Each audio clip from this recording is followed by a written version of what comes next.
Hello all, hope you're doing well today. Hey, today we are continuing our conversation in chapter 2. This is part 3, and we're talking about sports events. Here we go. Sports events are the backbone of the sports industry. These events attract fans, create opportunities for sponsorship, generate media coverage, and provide athletes with a platform to compete and showcase their skills. From local tournaments to international competitions, each type of sports event plays a critical role in building a vibrant sports culture and economy. At the local level, sports events may consist of community leagues, youth tournaments, or amateur competitions. These events can provide local teams with opportunities for development and foster community engagement. Regional sports events often feature a larger scale and can involve teams or athletes from various cities or states. These events serve as qualifiers for national competitions and attract wider audiences. National sports events such as national championships, much like our football championships, collegiate football championships that just played yesterday, the league finals and major athletic competitions attract both local and international interest. These events are pivotal for showcasing top-tier athletes and teams.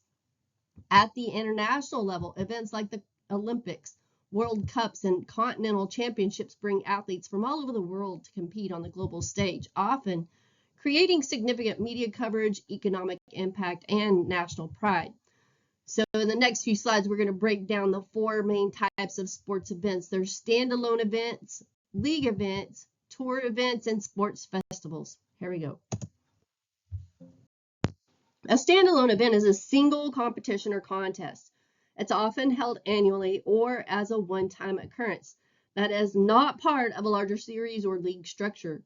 These events are unique and typically feature high stakes, such as a championship or major sporting spectacle, attracting global competition. The first intercollegiate contest was rowing in 1852 with Harvard versus Yale, and it's the first intercollegiate sporting competition in the United States. This standalone event marked the beginning of a collegiate sports and set the stage for future collegiate competitions. Bowl games are major single contests that conclude the college football season in the United States. These games are held annually, often in warm weather locations, and feature top college football teams from various conferences. Examples include the Rose Bowl that played yesterday and the Sugar Bowl that'll play today, as well as the Orange Bowl. Each game is a standalone contest, usually played after a season of conference competition, and determines a national champion or top-ranking teams. The Boston Marathon is one of the most iconic long-distance running events in the world. The Boston Marathon is a standalone event held annually. It's the oldest annual marathon, first run in 1897, and attracts runners from around the world to compete on Patriots Day each year in Boston, Massachusetts. Many standalone events are organized in tournament formats that determine a winner through a series of contests. There's a single elimination, where each competitor or team is eliminated after a single loss. This format creates high stakes, as one loss means immediate elimination from the competition. It's commonly used in events like the NCAA basketball tournament or March Madness and tennis Grand Slam tournaments. Double elimination tournament allows competitors or teams to remain in the competition until they have lost twice. This format gives teams a second chance, providing a bit more leeway than single elimination. The example would be the NCAA baseball tournament. They often use a double elimination format to determine the champion. A multi-level tournament involves multiple rounds of play at different levels or stages. Teams or individuals may advance through multiple phases or rounds, often facing off against different groups of competitors at each level until a champion is determined. Pool play or round robin formats. Each competitor or team plays against every other competitor or team in their group or pool. The best performers in the pool or round robin rounds then advance to the next stage of the competition. Many volleyball tournaments use a round robin format where teams play all other teams in their group before advancing to the elimination round. So standalone events are a vital part of the sports world, offering unique, high-profile competitions that attract widespread attention. These events, such as the first intercollegiate rowing contest and major bowl games and prestigious marathons, often use different tournament formats, like single, double, and multi-level elimination, as well as round robin to determine the winner. They play a significant role in defining sports culture and creating memorable moments for athletes and fans alike. A league event refers to a competition where multiple teams or organizations compete against each other over a season or set period. These events typically involve regular, recurring, and are structured to determine a winner based on performance over time. League events are common in professional and amateur sports, offering a consistent and predictable schedule that helps build long-term fan engagement and team rivalries.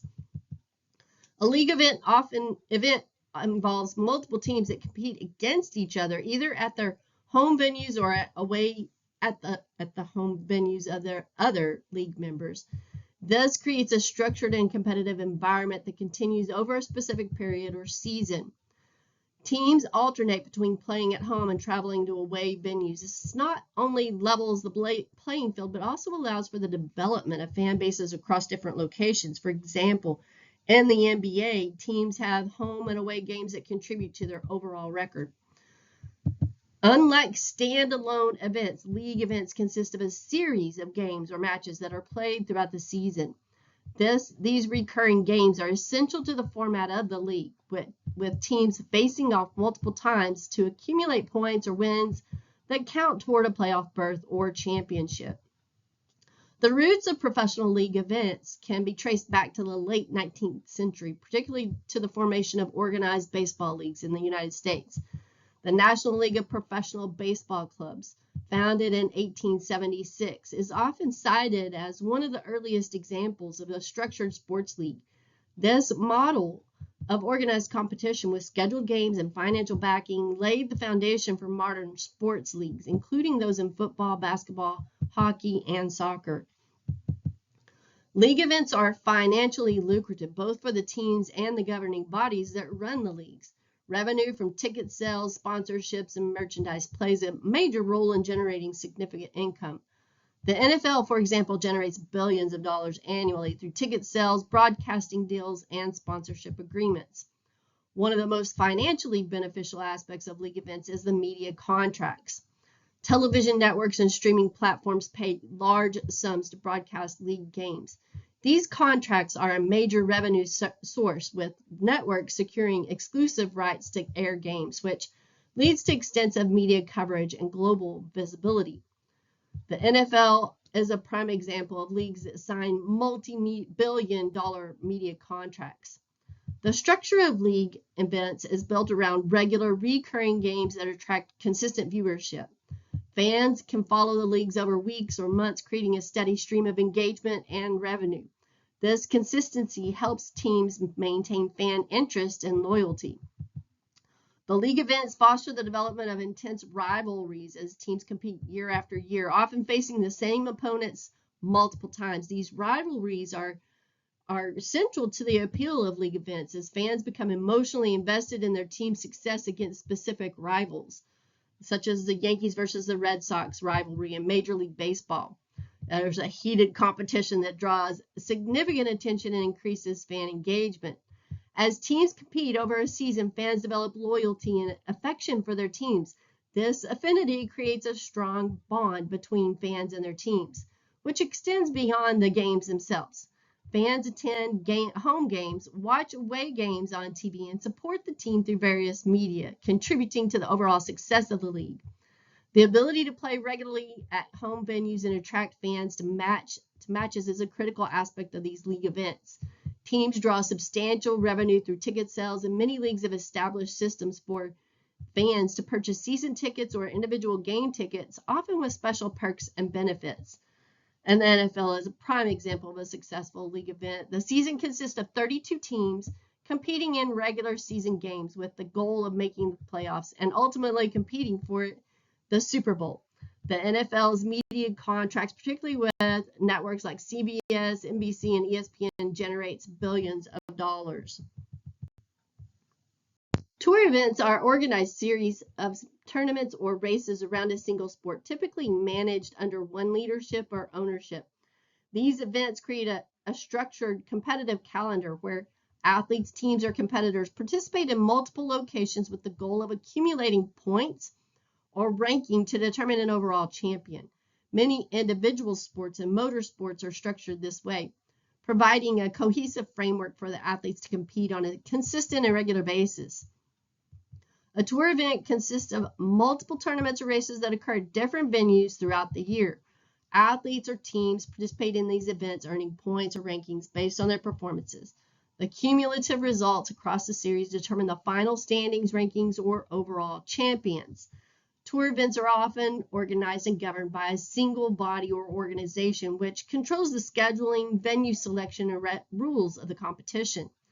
This organization ensures consistency across events, creating a unified structure for athletes to compete in.